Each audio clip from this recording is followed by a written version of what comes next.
बहुत ही मज़ेदार और लजीज पिन्नियाँ जो कि सर्दियों की एक सौगात है। तो इनको कैसे बनाते हैं आइए देखते हैं। सर्दियों में अनाज की पिन्नियाँ बनाने के लिए हमें किन चीज़ों की ज़रूरत है। उसमें ये गंदम का आटा है और बेसन है।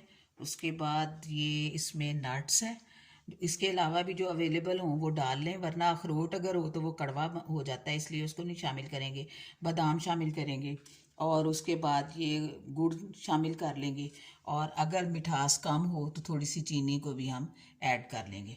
इसके बाद जो है आग जलाएंगे और थोड़ा सा मक्खन या देसी घी डाल के उसके बाद जब ये मेल्ट हो जाएगा तो इसमें हम दूसरा ऑयल भी शामिल कर देंगे, क्योंकि सर्दियों में देसी घी किसी न किसी मिकदार में ज़रूर बच्चों को खिलाना चाहिए, वरना सर्दी की शिद्दत का मुकाबला करने के लिए जिस क़ुव्वत मुदाफ़ियत की ज़रूरत है उसमें कमी वाक़या हो जाएगी। तो किसी न किसी सूरत में कि डायरेक्ट बच्चे देसी घी खाना पसंद नहीं करते, लेकिन ये है कि इस तरह मिक्स करके खिला देंगे तो बच्चों के लिए फ़ायदेमंद होगा। अब इसके मेल्ट होने तक हमने इसके अंदर जो है वो पहले गंदम का जो आटा है उसको हमने उसकी भुनाई करनी है, और फिर जब उसकी भुनाई जो है वो तकरीबन दरमियान में पहुंचेगी, खुशबू छोड़ देगा, तो उसके बाद हमने बेसन को शामिल करना है। और ये ना भी पूरा हो, मक्खन को अगर आपने गर्म किया है तो पहले उसकी झाग के ख़त्म होने का इंतज़ार करेंगे, उसके बाद फिर उसमें एक्स्ट्रा आप और ऑयल दूसरा शामिल कर सकेंगे, क्योंकि देसी घी की जब ज़्यादा अगर स्मेल आए तो बच्चे ये पिन्नियाँ नहीं खाते, या इस तरह की पंजीरी टाइप कोई भी चीज़ हो तो। लेकिन ये है कि जब आप दूसरा ऑयल शामिल करेंगे तो वो मिक्स फॉर्म में बच्चे उसको खा लेंगे।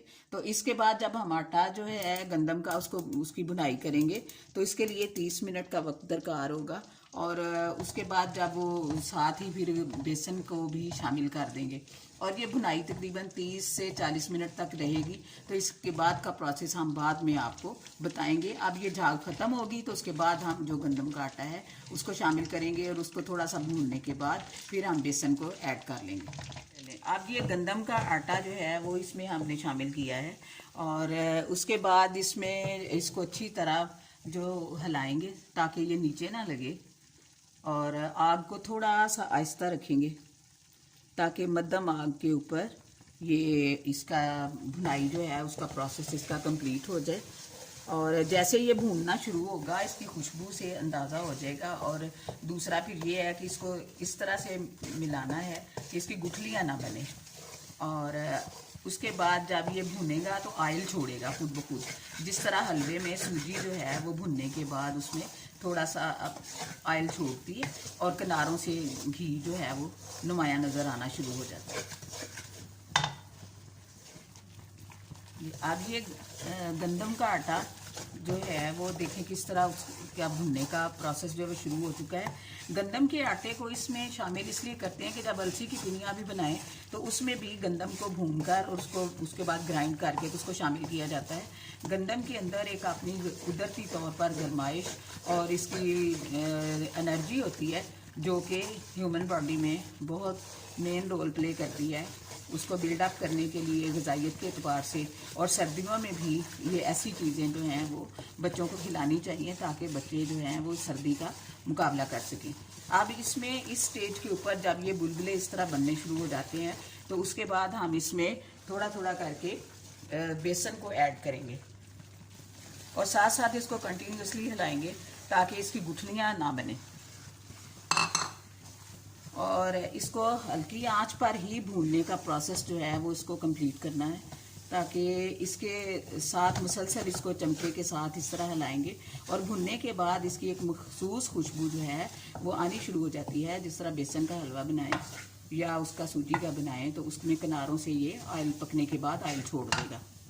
मुसलसल इसको हिलाएंगे और भूनते जाएंगे ताकि ये नीचे ना लगे, और जैसे जैसे ये लगेगा उसी हिसाब से इसको चमचे के साथ बराबर करते जाएंगे। जहाँ कहीं इसकी गुठली नज़र आए या इसको लगे कि भाई ये इकट्ठा हो गया है और ख़राब ना हो जाए तो इसको भूनेंगे। और इसकी भुनाई जो है वो अभी तकरीबन जो वो 15 मिनट रहती है, और उसके बाद फिर इसमें हम शुगर और वो जो गुड़ है वो शामिल कर देंगे। ब्राउन शुगर हो तो वो शामिल कर लें, अगर चीनी है तो चीनी कर लें, लेकिन चीनी से ज़्यादा अगर साथ आप गुड़ को शामिल कर लेते हैं और उसके बाद चीनी को कर लेते हैं तो ये ज़्यादा बेहतर है बच्चों के चेस्ट इन्फेक्शन से बचाव के लिए।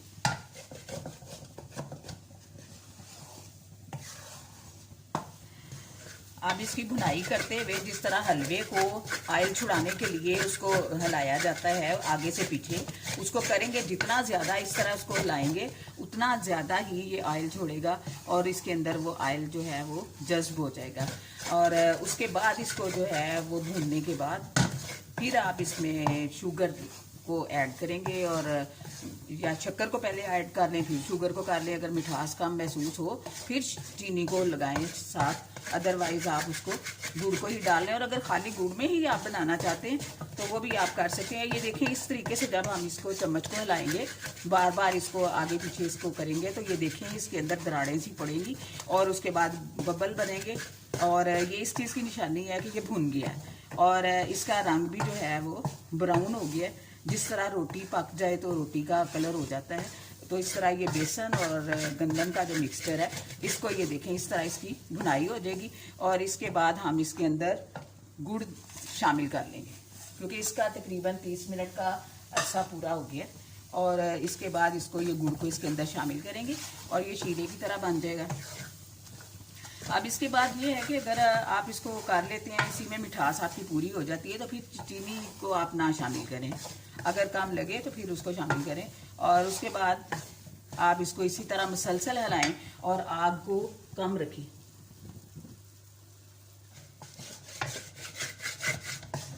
अब इसमें ब्राउन कलर आ जाने के बाद जब आप इसको अच्छी तरह मिक्स कर लेंगे तो थोड़ी सी चीनी इसमें ज़रूर ऐड करें। मुझे क्योंकि मिठास थोड़ी सी कम महसूस हुई है तो इसलिए मैंने इसमें थोड़ी सी चीनी ऐड की है।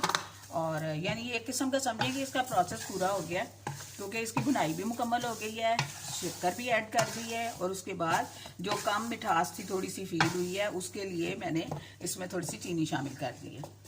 तो ये डबल हमें इसलिए चीज़ें बाज़ देसी और विलायती शामिल करनी पड़ती हैं कि बच्चों के मुंह को जो टेस्ट लगे हुए हैं आर्टिफिशियल आजकल के दौर में, तो वो उनके जो है वो दोनों मिक्स चीज़ जब जाएगी तो कम से कम कुछ ना कुछ तो उनके अंदर जाएगा। अब इसको चूल्हे से उतार कर तो हम ये इसका कलर गौर करें, बिल्कुल ब्राउन कलर हो गया है। और जिस तरह शक्कर का अपना कुदरती एक रंगत होती है, और उसको अब भूनने के बाद इसको हम थोड़ा सा ठंडा करेंगे, क्योंकि पिनिया बनाने के लिए थोड़ा सा नीम गरम इसका मेज़ा होगा तो तभी हम इसको कर सकेंगे। और नट्स जो हैं वो इसमें हम अब शामिल करेंगे इस स्टेज के ऊपर। मैंने बादाम ऐड नहीं अभी की है, क्योंकि बच्चे बाज़ दफ़ा बादाम को पसंद नहीं करते, वो पीस कर तो इसके अंदर मैं शामिल करूँगी। तो ये वाली जो बाकी नट्स हैं वो मैंने इसमें शामिल कर दी है। और इसको अच्छी तरह जो है वो मिक्स कर लेंगे ताकि जो इसके अंदर सारे अज्जा हैं वो यकजान हो जाएं। बहुत मज़ेदार और लजीज ये पिनियाँ बनी हैं। और अगर आप चाहते हैं कि मज़ीद इसी तरह की मज़ीद वीडियोस आप देखना चाहें तो हमारे चैनल के साथ जुड़े रहिए और इसको सब्सक्राइब कीजिए, शेयर कीजिए और लाइक कीजिए। और इसी की मिलती जुलती एक और रेसिपी आगे आएगी जिसमें इसको आप टुकड़ियों की शक्ल में कैसे बनाएंगे वो भी, उसके देखने के लिए चैनल के साथ राब्ते में रहिएगा।